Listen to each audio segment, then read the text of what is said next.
Hi, I'm Ross Mayfield, investment strategist at Baird, and we are back for another weekly update with our friends at Strategas. Today, we have the privilege to be joined by Strategas Chairman and Chief Investment Strategist, Jason Trennert. Jason, how are you doing today? I'm doing great, Ross. How are you?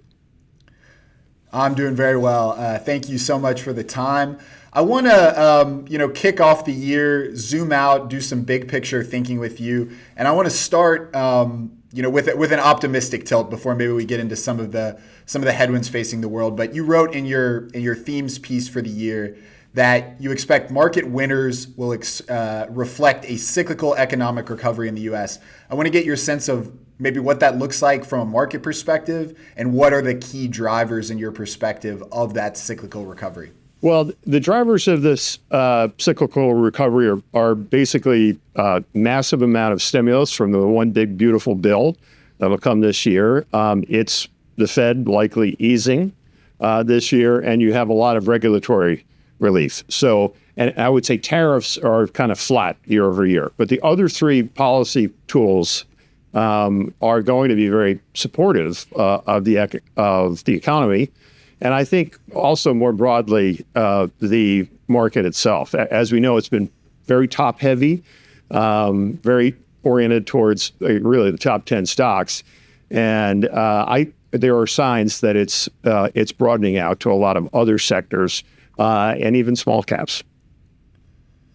So a positive on that front, if there's a potential headwind or risk to running the economy that hot, it would be in the form of higher bond yields, and potentially, the other outlet being a weaker dollar. You've written about the kind of red line and risk for where the 10-year yield is for stocks.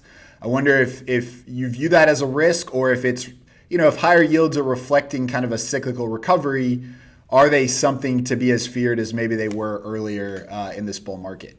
It's a very good question. I think it certainly provides some sort of risk, I think, for very long duration stocks, which is another way of saying stocks that are not making any money. I do think higher interest rates will probably provide some sort of problem. But by the same token, there are a lot of companies that are very financially secure and can handle somewhat higher bond yields. And I think, Ross, as you're pointing out, it's a very good point that it really depends on whether long-term interest rates are going up because of growth or they're going up because of inflationary expectations. And I think right now, if they were to go up, it would be more likely they'd go up because of expectations of stronger growth rather than higher inflation. Yeah, so a positive there, but often the market doesn't differentiate. A spike in yields is going to be a headwind, as you noted. The other thing you've written about, an outlet for some of the political and geopolitical uncertainty has been the weaker dollar in 2025. It's very closely tracking, as you all have noted at Strategas, President Trump's first term in 2017, but we still get a lot of questions, around the weakness in the dollar, around anxiety that the currency is losing its place as the reserve currency of the world. What is your take on the dollar, and its weakness in terms of the market, but also the bigger question of if it's reflecting something more structural about, the deglobalization or the landscape we live in today?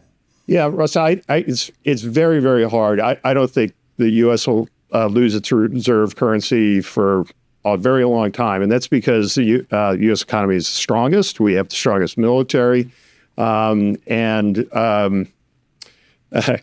Most of the transactions in the world are kind of dollar based. About 80 to 85% of all foreign currency transactions have the dollar on one side of it. So it's hard structurally to change that. I do think, though, there are wealthy people around the world and also central banks that want to diversify out of the dollar. And frankly, it looks like they want to diversify out of fiat currencies because gold is going up in every currency. And I think that's largely a result of kind of a fiscal incontinence that we have right now. And we've talked about, populism is I would say the driving force, but deglobalization, that's kind of his younger cousin.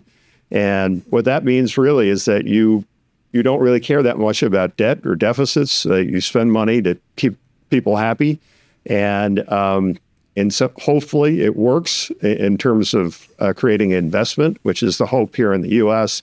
But in other places, I think it's just adding to the debt, and that's one of the things that, again, why gold is rallying so much. Yeah, and I want to end here because you've written about kind of the foot race that the U.S. but maybe the entire globe is in between that fiscal incontinence, the rising debt to GDP ratios, and the hope for productivity growth that can lead to economic growth and better outcomes without necessarily stoking inflation. What is your sense on that front? Are you seeing the kind of productivity improvements that you'd hope for? How are you thinking about that foot race as we head into 2026? Well, Ross, I think it's a little too early to tell, but the productivity numbers have been good. But I don't think you could claim that they're a result of the one big beautiful bill.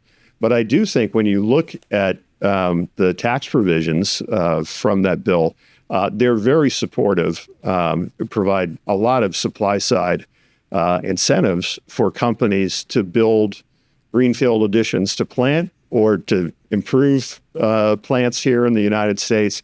And I think companies are going to take advantage of it because also you have the midterm elections coming up. You're not going to overturn that bill, but people know that the clock is ticking. And I think the incentives are there for companies to increase capital spending. Hopefully it results in greater productivity and keeps inflation low. In the U.S., I will say, U.S. may be the only place in the world that's really doing that among the G7. Maybe Japan is a little bit of an outlier. But U.S. is really kind of leading the band there. And I think it's a very positive development, hopefully, for the United States. Well, that's a great note to end on. Jason, I want to thank you so much for the time as always. We'll hopefully look forward to talking to you again sometime soon. I look forward to it. Thanks, Ross.